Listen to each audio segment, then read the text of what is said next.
El tesoro del abad Tomás. Parte 1. Entre otras obras de este abad, considero digno de memoria sobre todo el hecho de que haya colocado una gran ventana en la parte oriental del ábside de su iglesia, con imágenes excelentemente representadas en vidrio, como demuestran las efigies y las insignias del mismo colocadas allí. También restauró casi por completo la casa abacial. El pórtico de la misma fue excavado y adornado con hermosas losas de mármol. Falleció, sin embargo, tras sufrir una muerte repentina, a la edad de 61 años, el día de la encarnación de 1729. Supongo que tendré que traducir esto, dijo el anticuario para sí mismo, mientras terminaba de copiar las líneas anteriores de ese libro bastante raro y excesivamente difuso, el Sertum Steinfeldense Norbertinum. Bueno, más vale hacerlo ahora que nunca, y en consecuencia se produjo muy rápidamente la siguiente traducción. Hasta el día de hoy hay muchos rumores entre los canónigos sobre un cierto tesoro escondido de este abad Tomás, por el que los de Steinfeld han buscado a menudo, aunque hasta ahora en vano. La historia es que Tomás, cuando aún estaba en la plenitud de la vida, ocultó una gran cantidad de oro en algún lugar del monasterio. A menudo le preguntaban dónde estaba, y siempre respondía, riendo, yo ni sé qué era y se lo dirán a usted o a sus sucesores.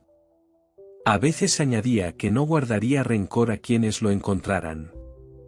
Entre otras obras realizadas por este abad, cabe destacar que rellenó la gran vidriera del extremo este del pasillo sur de la iglesia con figuras admirablemente pintadas sobre vidrio, como atestiguan su efigie y sus armas en la vidriera. También restauró casi todo el alojamiento del abad y cavó un pozo en el patio, que adornó con hermosas tallas de mármol.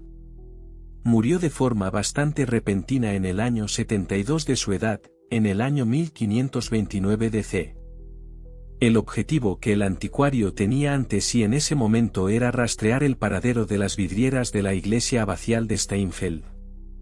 Poco después de la Revolución, una gran cantidad de vidrio pintado había llegado a este país desde las abadías disueltas de Alemania y Bélgica, y ahora se puede ver adornando varias de nuestras iglesias parroquiales, catedrales y capillas privadas.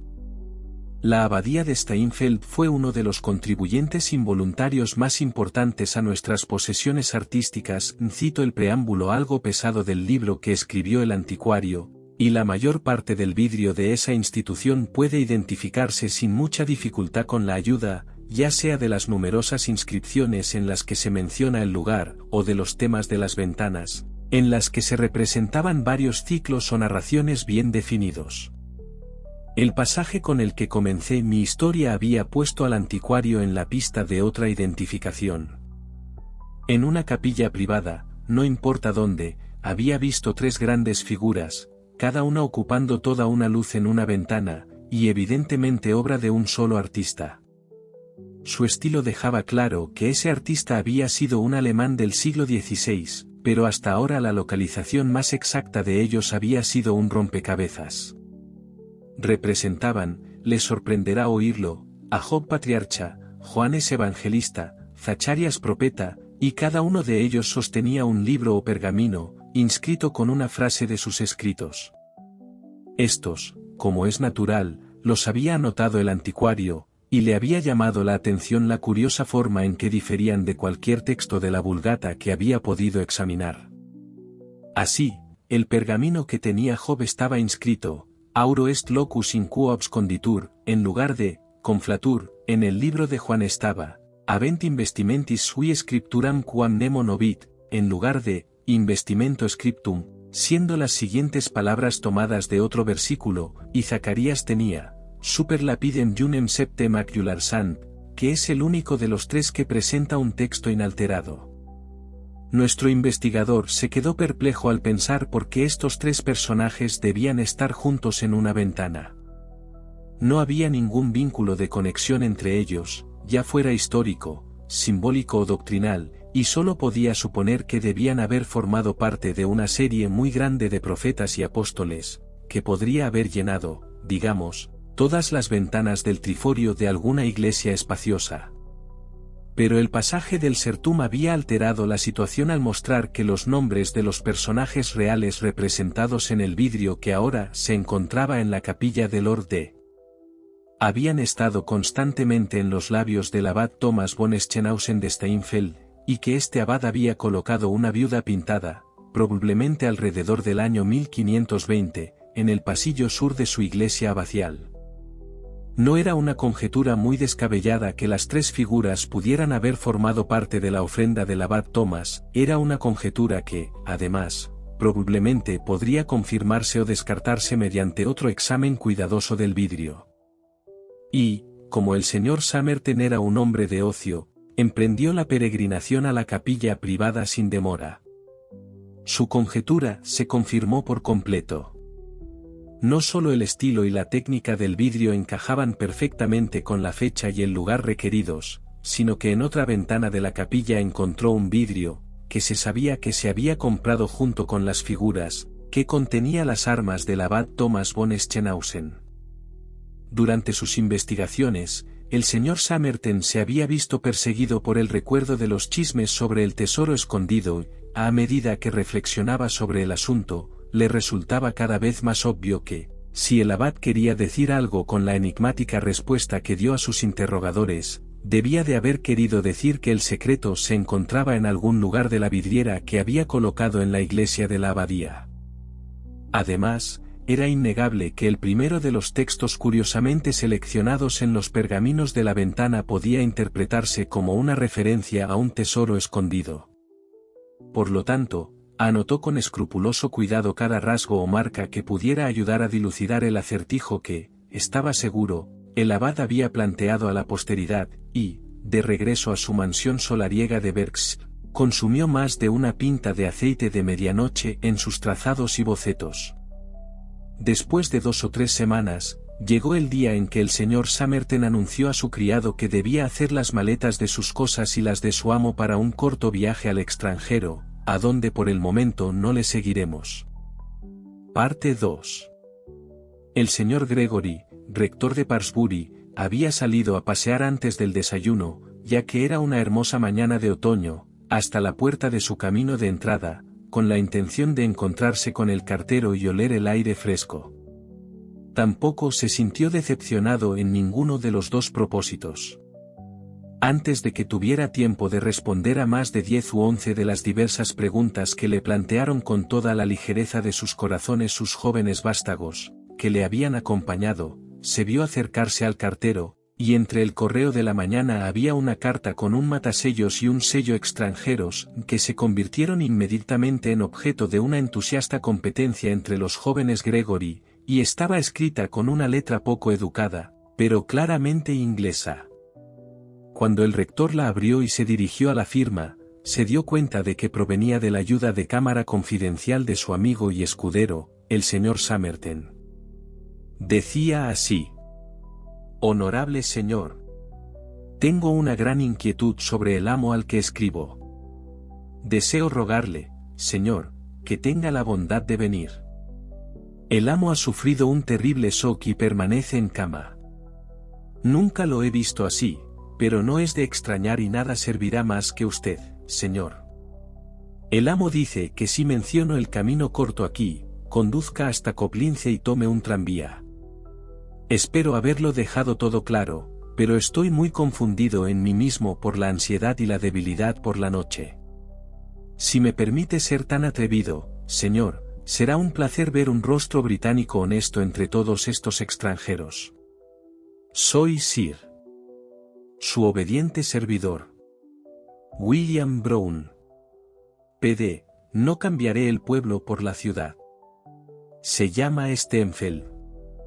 El lector debe imaginarse por sí mismo en detalle la sorpresa, la confusión y las prisas de preparación en las que la recepción de tal carta probablemente sumiría a una tranquila parroquia de Berkshire en el año de gracia de 1859. Basta con decir que se cogió un tren a la ciudad en el transcurso del día, y que el señor Gregory pudo conseguir un camarote en el barco de Amberes y un lugar en el tren de Coblenza. Tampoco fue difícil gestionar el tránsito desde ese centro hasta Steinfeld. Me encuentro en una grave desventaja como narrador de esta historia, ya que nunca he visitado Steinfeld y ninguno de los principales actores del episodio, de quienes obtengo mi información, pudo darme más que una idea vaga y bastante sombría de su apariencia. Tengo entendido que es un lugar pequeño, con una gran iglesia despojada de sus antiguos adornos, una serie de grandes edificios bastante ruinosos, en su mayoría del siglo XVII, rodean esta iglesia, ya que la abadía, al igual que la mayoría de las del continente, fue reconstruida de forma lujosa por sus habitantes en esa época.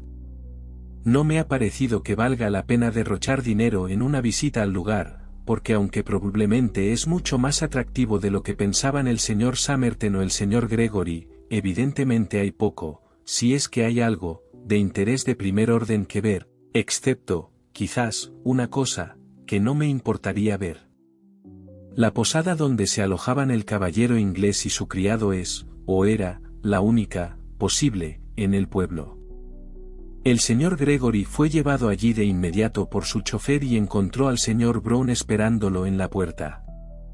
El señor Brown, un modelo de la impasible raza de bigotudos conocidos como mayordomos confidenciales en su casa de Berkshire, estaba ahora atrozmente fuera de su elemento, con un traje de tuid ligero, ansioso, casi irritable, y claramente todo menos dueño de la situación. Su alivio al ver el honesto rostro británico de su rector fue inmenso, pero se le negaron las palabras para describirlo. Solo pudo decir: «Bueno, estoy encantado de verle, señor. Y estoy seguro de que el señorito también lo estará». «¿Cómo está su señorito, Brown?», intervino el señor Gregory con entusiasmo. «Creo que está mejor, señor, gracias, pero lo ha pasado fatal. Espero que ahora esté durmiendo un poco, pero... ¿Qué ha pasado? No lo he entendido en su carta. ¿Ha sido algún tipo de accidente? Bueno, señor, no sé si debería hablar de ello». El señorito insistió en que él mismo se lo contaría. «Pero no se ha roto ningún hueso, y eso es algo que debemos agradecer». «¿Qué dice el médico?», preguntó el señor Gregory. En ese momento estaban junto a la puerta de la habitación del señor Somerton y hablaban en voz baja. El señor Gregory, que estaba delante, buscaba el pomo y se le ocurrió pasar los dedos por los paneles. Antes de que Brown pudiera responder, se oyó un grito terrible desde el interior de la habitación. «Por Dios, ¿quién es?», fueron las primeras palabras que oyeron. «¿Brown?», preguntó. «Sí, señor, yo, señor», y el señor Gregory, se apresuró a responder Brown, y se oyó un gemido de alivio en respuesta. Entraron en la habitación, que estaba a oscuras contra el sol de la tarde, y el señor Gregory vio, con una sacudida de compasión, lo demacrado y húmedo de gotas de miedo que estaba el rostro normalmente tranquilo de su amigo, quien, sentado en la cama con cortinas, le tendió una mano temblorosa para darle la bienvenida. «Me alegro de verte, mi querido Gregory», fue la respuesta a la primera pregunta del rector, y era palpablemente cierto. Después de 5 minutos de conversación, el señor Somerton estaba más en sí, según informó Brown después, de lo que había estado en días. Pudo comer una cena más que respetable y habló con confianza de estar en condiciones de hacer un viaje a Coblenza en 24 horas. «Pero hay una cosa», dijo, con un retorno de agitación que al señor Gregory no le gustó ver, «que debo rogarte que hagas por mí, mi querido Gregory». «No», continuó, poniendo su mano sobre la de Gregory para evitar cualquier interrupción, «no me preguntes qué es, o por qué quiero que lo hagas. Aún no estoy en condiciones de explicarlo, me haría retroceder, deshacer todo el bien que me has hecho al venir. Lo único que diré al respecto es que no corres ningún riesgo al hacerlo, y que Brown puede mostrarte y te mostrará mañana de qué se trata. Es simplemente para devolver, para conservar, algo. No, no puedo hablar de ello todavía». «¿Te importa llamar a Brown?». «Bueno, Somerton», dijo el señor Gregory, mientras cruzaba la habitación hacia la puerta, no te pediré ninguna explicación hasta que te parezca oportuno darlas. Y si este asunto es tan fácil como dices, lo llevaré a cabo encantado por ti a primera hora de la mañana. Ah, estaba seguro de que lo harías, mi querido Gregory, estaba seguro de que podía confiar en ti. Te estaré más agradecido de lo que puedo expresar. Ahora, aquí está Brown. Brown, una palabra contigo. ¿Me voy?, intervino el señor Gregory. En absoluto. Dios mío, no. Brown, lo primero que tienes que hacer mañana por la mañana, no te importan las madrugadas, lo sé, Gregory, es llevar al rector, ya sabes, un gesto de asentimiento de Brown, que parecía serio y preocupado, y él y tú lo devolveréis. No tienes que alarmarte en absoluto, es perfectamente seguro durante el día. Ya sabes a qué me refiero. Está en el escalón, ya sabes, ¿dónde lo pusimos? Brown tragó saliva una o dos veces, y sin decir nada, hizo una reverencia. Y, sí, eso es todo. Solo una palabra más, mi querido Gregory. Si consigues evitar preguntarle a Brown sobre este asunto, estaré aún más en deuda contigo. Mañana por la noche, a más tardar, si todo va bien, creo que podré contarte toda la historia de principio a fin. Y ahora te deseo buenas noches. Brown estará conmigo, duerme aquí, y si yo fuera tú, cerraría la puerta con llave. Sí, asegúrate de hacerlo. A la gente de aquí le gusta y es mejor. Buenas noches, buenas noches. Se despidieron con esto, y si el señor Gregory se despertaba una o dos veces en la madrugada y creía oír un trasiego en la parte inferior de su puerta cerrada, tal vez no era más de lo que un hombre tranquilo, sumido de repente en una cama extraña y en el corazón de un misterio, podía esperar razonablemente. Ciertamente pensó, hasta el final de sus días, que había oído tal sonido 2 o 3 veces entre la medianoche y el amanecer. Se levantó con el sol y salió en compañía de Brown poco después. Por desconcertante que fuera el servicio que se le había pedido que realizara para el señor Somerton, no era difícil ni alarmante, y media hora después de salir de la posada había terminado. Lo que era, no lo divulgaré todavía. Más tarde esa mañana, el señor Somerton, que ya casi había recuperado la normalidad, pudo salir de Steinfeld, y esa misma tarde, ya fuera en Coblenza o en alguna etapa intermedia del viaje, no estoy seguro, se dispuso a dar la explicación prometida. Brown estaba presente, pero nunca dijo cuánto del asunto llegó a ser realmente claro para su comprensión, y yo soy incapaz de conjeturar. Parte 3. Esta fue la historia del señor Somerton. Ambos sabéis más o menos que esta expedición mía se emprendió con el objetivo de rastrear algo relacionado con un antiguo vidrio pintado en la capilla privada de Lord D. Bueno, el punto de partida de todo el asunto se encuentra en este pasaje de un viejo libro impreso, al que pediré vuestra atención. Y en este punto, el señor Somerton repasó cuidadosamente un terreno con el que ya estamos familiarizados.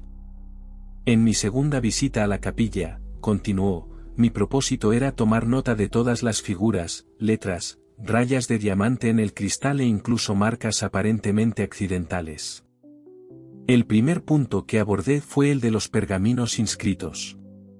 No podía dudar de que el primero de ellos, el de Job, hay un lugar para el oro donde está escondido, con su alteración intencionada, debía referirse al tesoro, así que me dediqué con cierta confianza al siguiente, el de San Juan. Tienen en sus vestiduras una escritura que ningún hombre conoce. La pregunta natural se le habrá ocurrido, ¿había una inscripción en las túnicas de las figuras? No pude ver ninguna, cada uno de los tres tenía un amplio borde negro en su manto, que hacía un rasgo llamativo y bastante feo en la ventana. Estaba perplejo, lo reconozco, y de no ser por un poco de suerte, creo que habría dejado la búsqueda donde los canónigos de Steinfeld la habían dejado antes que yo. Pero sucedió que había mucho polvo en la superficie del cristal, y Lord D., que entró por casualidad, Se fijó en mis manos ennegrecidas y tuvo la amabilidad de insistir en que trajeran una escoba de cabeza de turco para limpiar la ventana. Supongo que la escoba debía de tener una parte áspera. En cualquier caso, al pasar por el borde de uno de los mantos, noté que dejaba un largo rasguño y que al instante aparecía una mancha amarilla. Le pedí al hombre que dejara de trabajar un momento y subí corriendo por la escalera para examinar el lugar. La mancha amarilla estaba allí, efectivamente, y lo que se había desprendido era un pigmento negro espeso, que evidentemente se había aplicado con el pincel después de quemar el vidrio, por lo tanto, podía rasparse fácilmente sin hacer ningún daño. Raspé, en consecuencia, y difícilmente creerán, no, les hago una injusticia, ya lo habrán adivinado, que encontré bajo este pigmento negro 2 o 3 letras mayúsculas claramente formadas en tinta amarilla sobre un fondo claro. Por supuesto, apenas pude contener mi alegría. Le dije a Lord D. que había detectado una inscripción que me parecía muy interesante y le rogué que me permitiera descubrirla por completo. No puso ninguna objeción, me dijo que hiciera exactamente lo que quisiera y luego, al tener un compromiso, se vio obligado, para mi alivio, debo decir, a dejarme. Me puse a trabajar de inmediato y la tarea me resultó bastante fácil. El pigmento, desintegrado, por supuesto, por el tiempo, se desprendió casi con un toque, y no creo que me llevara un par de horas, en total, limpiar todos los bordes negros en las 3 luces. Cada una de las figuras tenía, como decía la inscripción, una escritura en sus vestiduras que nadie conocía. Este descubrimiento, por supuesto, me hizo absolutamente seguro de que estaba en el camino correcto. Y, ahora, ¿cuál era la inscripción?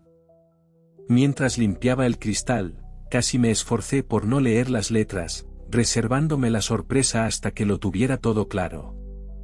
Y cuando lo hice, mi querido Gregory, te aseguro que casi lloro de pura decepción. Lo que leí fue la mezcla de letras más incoherente que jamás se haya sacudido en un sombrero. Aquí está. Job. Drevicio petmoms biblisica vivas bataop. St. Rvilliam lesips potseir septa esgiamn. Sekeraie. Thea incutvaimtleatoyom kaat, HQ. En blanco, tal como me sentía y debía de parecer en los primeros minutos, mi decepción no duró mucho. Casi de inmediato me di cuenta de que estaba ante un cifrado o criptograma, y pensé que probablemente sería de un tipo bastante simple, teniendo en cuenta su fecha temprana. Así que copié las letras con el mayor cuidado. Otro pequeño detalle, debo decir, apareció en el proceso que confirmó mi creencia en el cifrado. Después de copiar las letras en la túnica de Job, las conté para asegurarme de que las tenía bien. Había 38, y, justo cuando terminé de repasarlas, mi ojo se posó en un rasguño hecho con una punta afilada en el borde del borde. Era simplemente el número 38 en números romanos. Para abreviar, había una nota similar, por así decirlo, en cada una de las otras luces, y eso me dejó claro que el pintor de vidrio había recibido órdenes muy estrictas del abad Thomas sobre la inscripción, y se había esforzado por hacerla correcta. Bueno, después de ese descubrimiento, pueden imaginárselo minuciosamente que revisé toda la superficie del vidrio en busca de más luz. Por supuesto, no descuidé la inscripción en el rollo de Zacarías, sobre una piedra hay 7 ojos, pero rápidamente llegué a la conclusión de que debía referirse a alguna marca en una piedra que solo podía encontrarse in situ, donde estaba oculto el tesoro. En resumen, tomé todas las notas, bocetos y calcos posibles, y luego volví a Parsbury para descifrar el código con tranquilidad. Oh, las agonías por las que pasé. Al principio me creí muy inteligente, porque me aseguré de que la clave se encontraría en algunos de los viejos libros sobre escritura secreta. La esteganografía de Joachim Trithemius, que fue un contemporáneo anterior del abad Thomas, parecía particularmente prometedora, así que conseguí esa, y la criptografía de Selenius, De Augmentis Scientiarum, de Bacon, y algunas más. Pero no pude dar con nada. Entonces probé el principio de la letra más frecuente, tomando primero el latín y luego el alemán como base.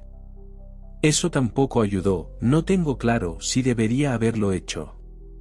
Y luego volví a la ventana misma y releí mis notas, esperando casi contra toda esperanza que el abad mismo hubiera proporcionado en alguna parte la clave que yo quería. No pude descifrar nada del color o el patrón de las túnicas. No había fondos de paisajes con objetos secundarios, no había nada en los doseles. El único recurso posible parecía estar en las actitudes de las figuras. Job, leí, rollo en la mano izquierda, índice de la mano izquierda extendido hacia arriba. Juan, sostiene el libro inscrito en la mano izquierda, con la mano derecha bendice, con 2 dedos.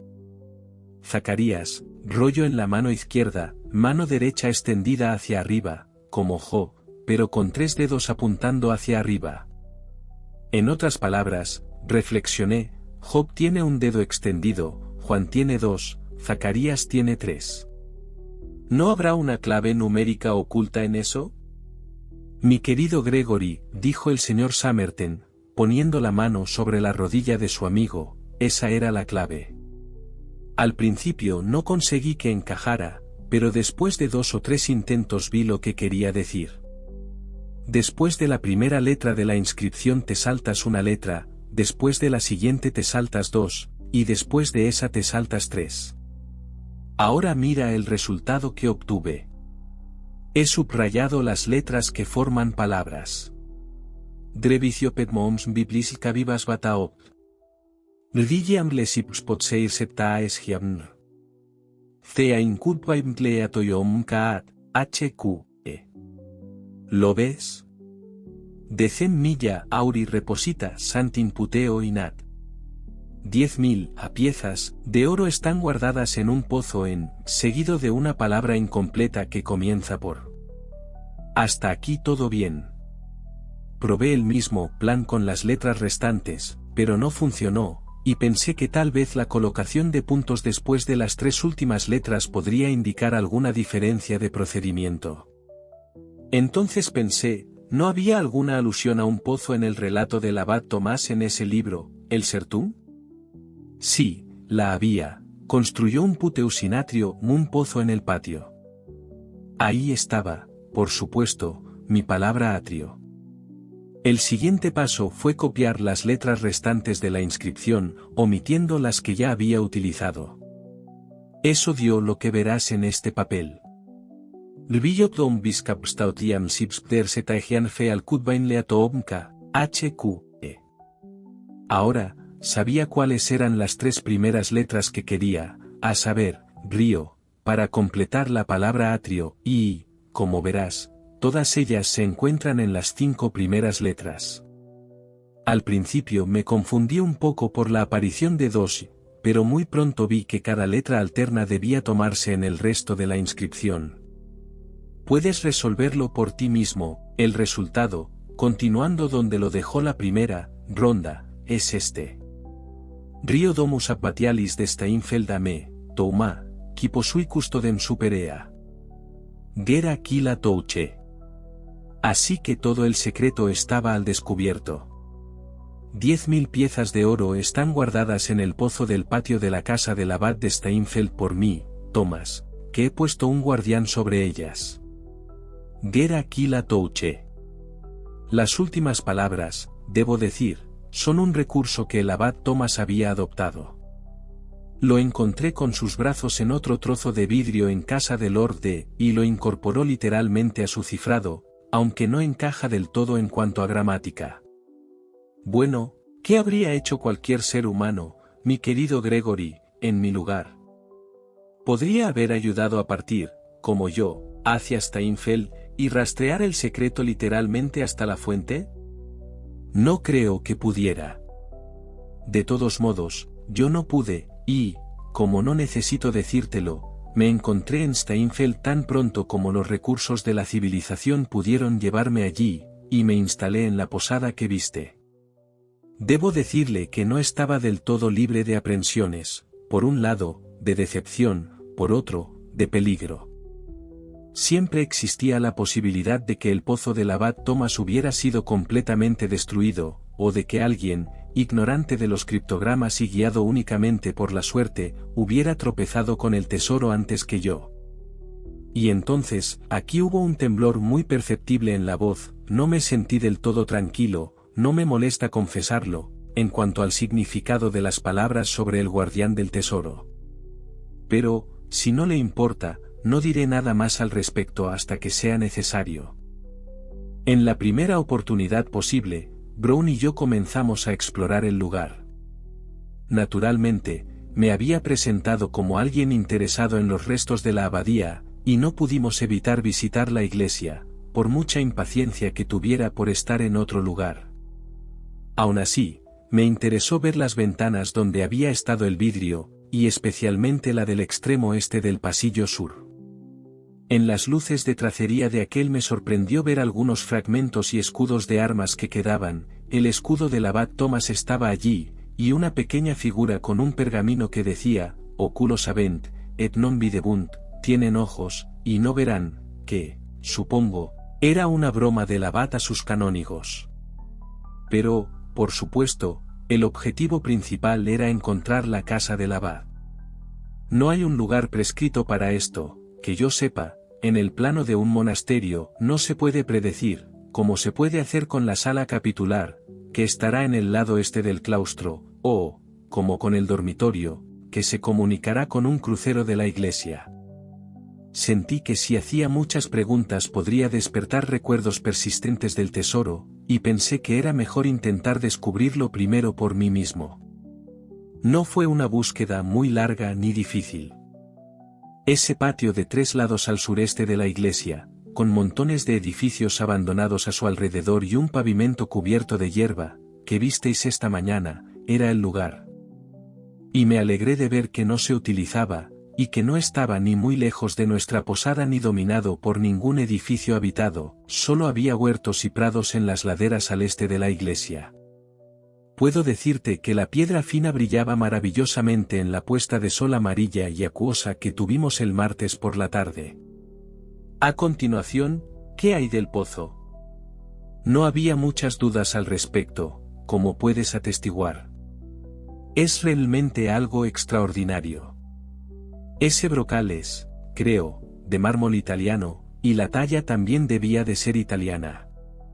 Había relieves, tal vez lo recuerde, de Eliezer y Rebeca, y de Jacob abriendo el pozo para Raquel, y temas similares, pero, para desarmar las sospechas, supongo, el abad se había abstenido cuidadosamente de hacer inscripciones cínicas y alusivas. Examiné toda la estructura con el mayor interés, por supuesto, un pozo cuadrado con una abertura en un lado, un arco sobre él, con una rueda para pasar la cuerda, evidentemente todavía en muy buen estado, ya que se había utilizado durante 60 años, o quizás incluso más, aunque no hace mucho. Luego estaba la cuestión de la profundidad y el acceso al interior. Supongo que la profundidad era de unos 16 a 20 metros, y en cuanto al otro punto, realmente parecía como si el abad hubiera querido llevar a los buscadores hasta la misma puerta de su casa del tesoro, porque, como probaste por ti mismo, había grandes bloques de piedra unidos a la mampostería, y que conducían hacia abajo en una escalera regular alrededor y alrededor del interior del pozo. Parecía demasiado bueno para ser verdad. Me preguntaba si había una trampa, si las piedras estaban tan dispuestas que se volcaban cuando se les ponía peso encima, pero probé muchas con mi propio peso y con mi palo, y todas parecían, y de hecho lo estaban, perfectamente firmes. Por supuesto, decidí que Brown y yo haríamos un experimento esa misma noche. Estaba bien preparado. Conociendo el tipo de lugar que tendría que explorar, había traído suficiente cuerda y bandas de cincha para rodear mi cuerpo, y barras transversales a las que sujetarme, así como linternas, velas y palancas, todo lo cual cabría en una sola bolsa de viaje y no despertaría sospechas. Me aseguré de que mi cuerda sería lo suficientemente larga y de que la rueda de la cubeta estaba en buen estado de funcionamiento, y luego nos fuimos a casa a cenar. Tuve una pequeña conversación cautelosa con el casero, y deduje que no se sorprendería demasiado si salía a dar un paseo con mi hombre alrededor de las 9, para hacer, que el cielo me perdone, un boceto de la abadía a la luz de la luna. No hice preguntas sobre el pozo, y no es probable que lo haga ahora. Me imagino que sé tanto sobre ello como cualquiera en Steinfeld, al menos, con un fuerte estremecimiento, no quiero saber más. Ahora llegamos a la crisis, aunque odio pensar en ello, estoy seguro, Gregory, de que será mejor para mí en todos los sentidos recordarlo tal y como sucedió. Empezamos, Brown y yo, sobre las 9 con nuestra bolsa, y no llamamos la atención, porque nos las arreglamos para escabullirnos por el extremo trasero del patio de la posada hasta un callejón que nos llevó hasta el borde del pueblo. En 5 minutos estábamos en el pozo, y durante un rato nos sentamos en el borde de la boca del pozo para asegurarnos de que nadie se movía ni nos espiaba. Todo lo que oímos fue a unos caballos comiendo hierba más abajo en la ladera oriental.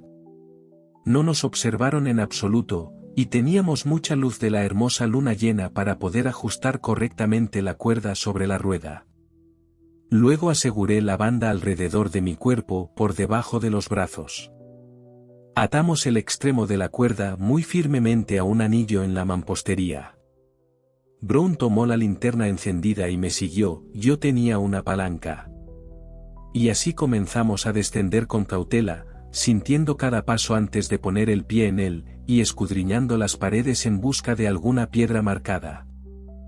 A media voz conté los escalones a medida que bajábamos, y llegamos hasta el 38º antes de que notara algo irregular en la superficie de la mampostería.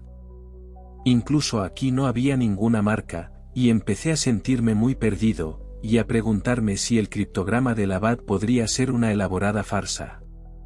En el escalón 49, la escalera se detuvo. Con el corazón encogido, comencé a desandar mis pasos, y cuando volví al 38, Brown, con la linterna, estaba un paso o dos por encima de mí. Examiné con todas mis fuerzas la pequeña irregularidad en la mampostería, pero no había rastro de ninguna marca. Entonces me di cuenta de que la textura de la superficie parecía un poco más lisa que el resto, o al menos, de alguna manera diferente. Podría ser cemento y no piedra. Le di un buen golpe con mi barra de hierro. Hubo un sonido decididamente hueco, aunque eso podría ser el resultado de estar en un pozo. Pero había más. Una gran escama de cemento cayó a mis pies, y vi marcas en la piedra de abajo. Había localizado al abad, mi querido Gregory, incluso ahora pienso en ello con cierto orgullo. Solo fueron necesarios unos pocos golpes más para quitar todo el cemento, y vi una losa de piedra de unos 2 pies cuadrados, en la que estaba grabada una cruz. Decepción de nuevo, pero solo por un momento. Fuiste tú, Brown, quien me tranquilizó con un comentario casual. Dijiste, si mal no recuerdo. Es una cruz curiosa, parece un montón de ojos. Te quité la linterna de la mano y vi con un placer inexpresable que la cruz estaba compuesta por 7 ojos, 4 en línea vertical y 3 horizontales. El último de los pergaminos de la ventana se explicaba de la manera que había previsto. Aquí estaba mi piedra con los 7 ojos. Hasta ahora los datos del abad habían sido exactos, y mientras pensaba en esto, la ansiedad por el guardián volvió a mí con mayor fuerza. Aún así, no iba a retirarme ahora. Sin darme tiempo a pensar, golpeé el cemento alrededor de la piedra marcada y luego la hice palanca por el lado derecho con mi palanca.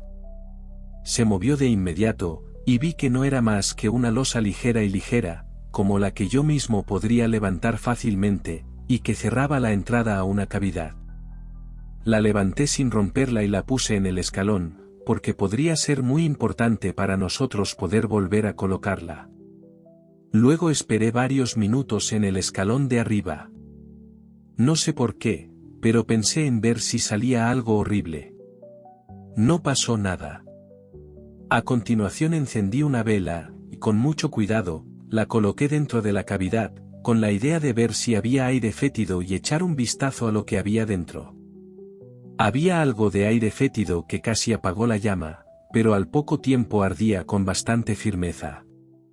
El agujero retrocedió un poco, y también a la derecha y a la izquierda de la entrada, y pude ver algunos objetos redondeados de color claro dentro de los cuales podrían haber bolsas.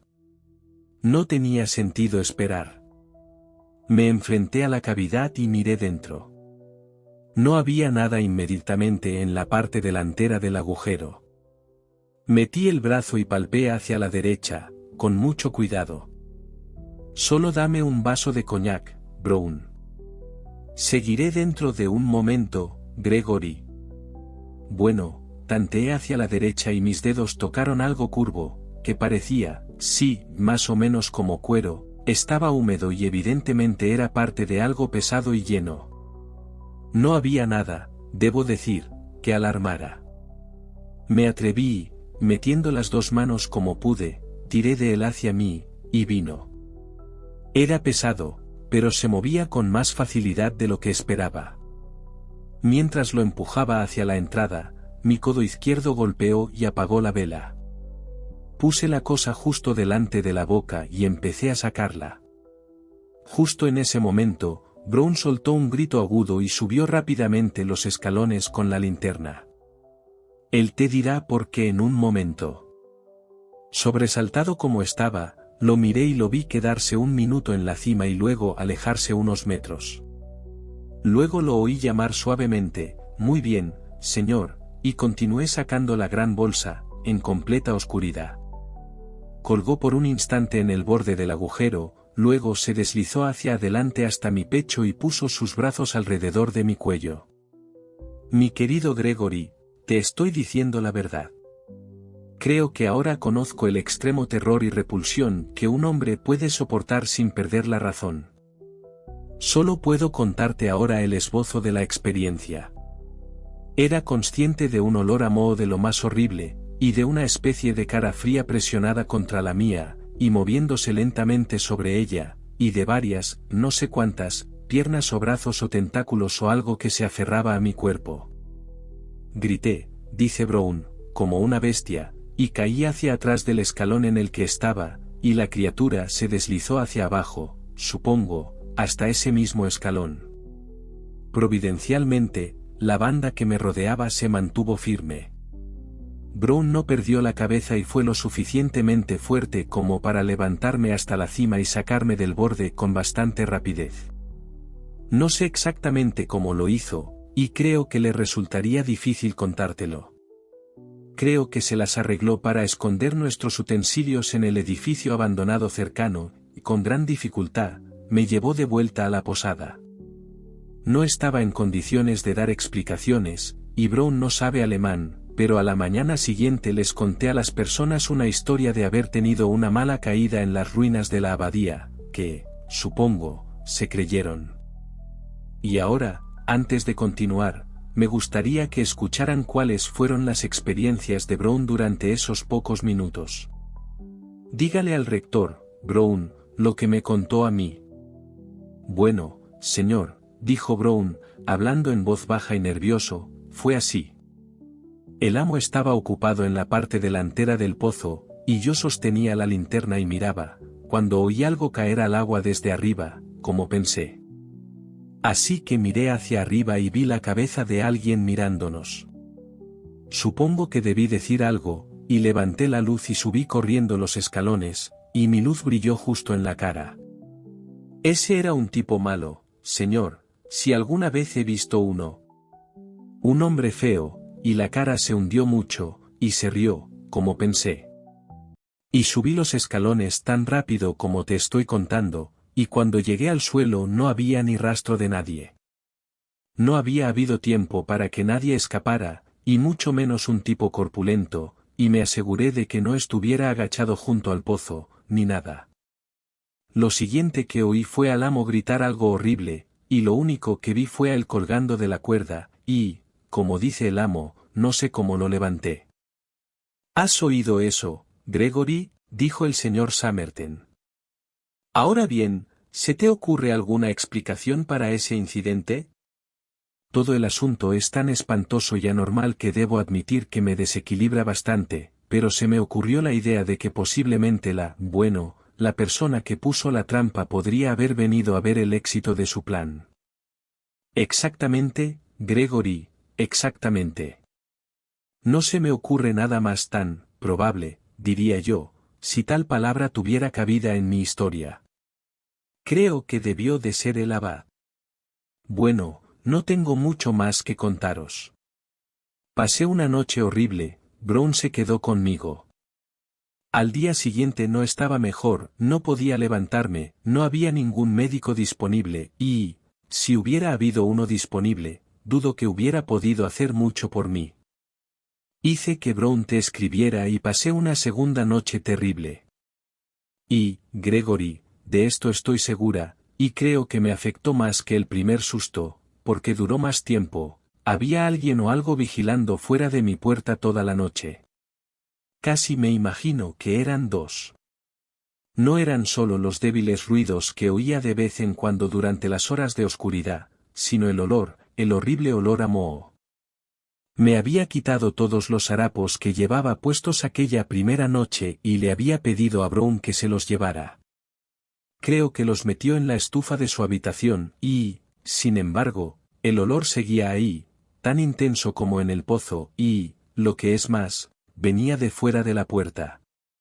Pero con el primer rayo de luz del alba se desvaneció, y los sonidos también cesaron, y eso me convenció de que la cosa o las cosas eran criaturas de la oscuridad y no podían soportar la luz del día, y así estuve seguro de que si alguien podía volver a poner la piedra, ella o ellas serían impotentes hasta que alguien más se la llevara de nuevo. Tuve que esperar a que vinieras para hacerlo. Por supuesto, no podía enviar a Brown a hacerlo él mismo, y mucho menos podía decírselo a alguien que perteneciera al lugar. Bueno, esa es mi historia, y, si no se la cree, no puedo evitarlo. Pero creo que usted sí. En efecto, dijo el señor Gregory, no encuentro otra alternativa. Debo creerla. Yo mismo vi el pozo y la piedra, y creí vislumbrar las bolsas u otra cosa en el agujero. Y, para ser franco contigo, Somerton, creo que anoche también vigilaban mi puerta. Me atrevo a decir que sí, Gregory, pero, gracias a Dios, eso ya ha terminado. Por cierto, ¿tienes algo que contar sobre tu visita a ese lugar espantoso? Poco, fue la respuesta. Brown y yo conseguimos fácilmente colocar la losa en su sitio, y él la fijó muy firmemente con los hierros y cuñas que le pediste que trajera, y nos las arreglamos para embadurnar la superficie con barro para que quedara igual que el resto de la pared. Una cosa que sí noté en la talla de la boca del pozo, que creo que se te debe haber escapado.